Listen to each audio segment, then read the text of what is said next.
Hello students. तो अब हम लोग पिछले लेक्चर में हम लोगों ने देखा डिफरेंशिएशन वाले में कि कैसे sin x का फर्स्ट प्रिंसिपल से डेरिवेटिव निकालते हैं।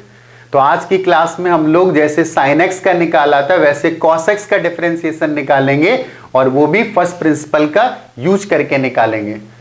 तो हमें जो डेरिवेटिव निकालना है वो फंक्शन अब की बार है y is equal to f x and that is equal to cos x। बहुत ज्यादा यूज होने वाला फंक्शन है, जैसे sin x यूज होता है वैसे ही cos x यूज होता है।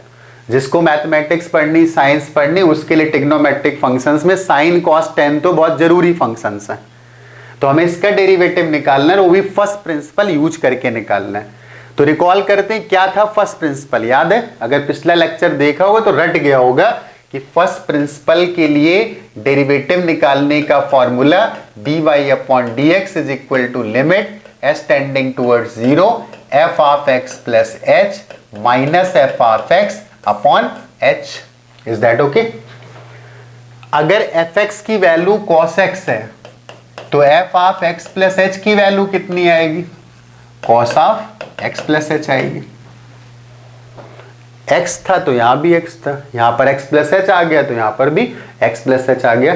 इनकी वैल्यू पुट कर देते हैं। तो इसकी जब वैल्यू पुट करेंगे तो ये आ जाएगा limit s tending towards 0 f of x plus h कितना लिखना है?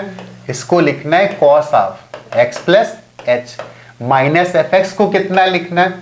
fx को लिखना है cos x और अपॉन h। फिर वही बात आ गई जो पिछले लेक्चर्स में आई थी कि अगर h की वैल्यू को हम 0 पुट कर दें तो ऊपर फॉर्म बन गया 0/0, नीचे बन गया 0। और 0/0 कैसा है? अनडिफाइंड है। इसका मतलब कुछ ट्रिक लगानी पड़ेगी, कुछ इसको एडजस्ट करना पड़ेगा ताकि एक डिफरेंट वैल्यू हमको मिले। तो क्या करते हैं, जैसे पहले लेक्चर में किया था इसके पहले वाले में, वैसे इसमें अब यहां पर हमें cos c minus cos d का फॉर्मूला यूज करना है। फिर वही बात आ गई कि हमें sin c plus sin d का पता था तो हमने sin c minus sin d निकाला। cos c plus cos d और cos c minus cos d, इसके फॉर्मूले क्या आ रहे होंगे? तो मान लो हम भूल गए हैं, हमें एक ही फॉर्मूला याद है और वो फॉर्मूला था sin c plus sin d, या माइनस वाला भी याद है, जो भी याद है हमको वो यूज कर सकते हैं। मान लेते हैं हमें ये याद था sin c minus sin d and this is 2 sin c minus d/2 into cos c plus d/2, लेकिन हमें cos का फॉर्मूला नहीं याद है। तो फिर cos का फॉर्मूला नहीं याद है तो क्या करें? तो cos को sin में कन्वर्ट कर लो, बड़ा आसान। sin 90 minus theta equal to cos theta, तो cos 90 minus theta equal to sin theta. ये तो याद होगा, बेसिक फॉर्मूला। तो हमें निकालना था cos c minus cos d, तो इसको हम लोग लिख देते sin of 90 minus c minus sin of 90 minus d। कुछ बदला तो नहीं? sin 90 minus theta equal to cos theta, इसका फॉर्मूला हमें पता है। तो इसका फॉर्मूला क्या था? इसका फॉर्मूला था 2 sin c माइनस d/2। तो जब हम इसमें इसको घटाएंगे तो 90 तो हो गया कैंसिल और ये बन गया d minus c/2 into cos c plus d/2। तो जब इनको हम लोग जोड़ देंगे तो ये आ जाएगा 180 minus c plus d upon 2 और ये 180/2 क्या बन गया? 90 बन गया। तो ये वाला बन गया 90 और cos 90 minus theta equal to sin theta. तो ये हम लोगों के पास आ गया 2 sin of d minus c/2 into sine of c plus d/2।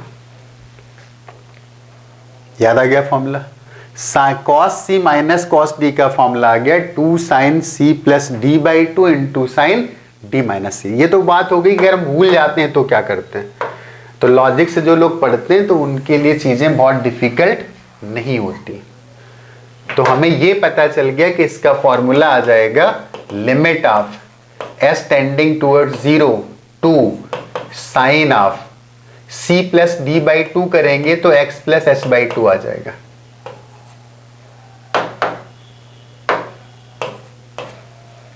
हम लोगों ने c plus d by two किया, अब d माइनस सी करना है तो sine of d minus c करेंगे तो ये आ जाएगा minus h by two, d minus c by two और अपॉन h।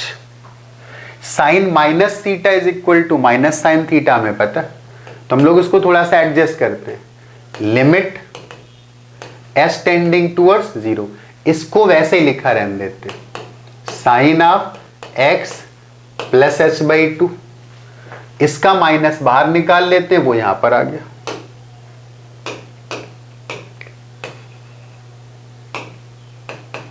वो माइनस यहां पर आ गया।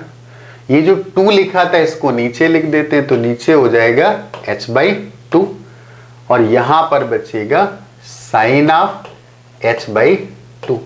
अभी पिछले वाले केस में हम लोगों ने साइन का डेरिवेटिव निकाला था फर्स्ट प्रिंसिपल से, तो बोला था sine theta upon theta is equal to 1 for theta small. ये जो वैल्यू आएगी sine theta upon theta is equal to 1 for theta small. अगर थीटा छोटा है तो साइन थीटा अपॉन थीटा की वैल्यू 1 आ रही होगी। तो ये जो लिमिट आ गई वो आ गई 1। तो अब हमारे पास जो बचा वो minus limit s tending towards 0 sine of x plus h upon 2 और h की लिमिट को अगर 0 पुट कर देंगे तो ये बचेगा सिंपली साइन x और एक माइनस बाहर लिखा हुआ था तो ये आ गया माइनस साइन x। तो कुल मिलाकर के अगर y is equal to cos x हमारे पास ये फंक्शन है तो फर्स्ट प्रिंसिपल से इसका जो डेरिवेटिव निकल के आया dy अपॉन dx तो वो डेरिवेटिव आ गया minus sine x. First principle से cos x का डेरिवेटिव माइनस साइन एक्स है। तो हम लोगों ने क्या क्या निकाल लिया, x to the power n निकाल लिया, साइन x का फर्स्ट प्रिंसिपल से डेरिवेटिव निकाला, cos x का फर्स्ट प्रिंसिपल से डेरिवेटिव निकाला। तो अगले लेक्चर्स में जो और बेसिक फंक्शंस हैं उनके डेरिवेटिव निकालेंगे फर्स्ट प्रिंसिपल से।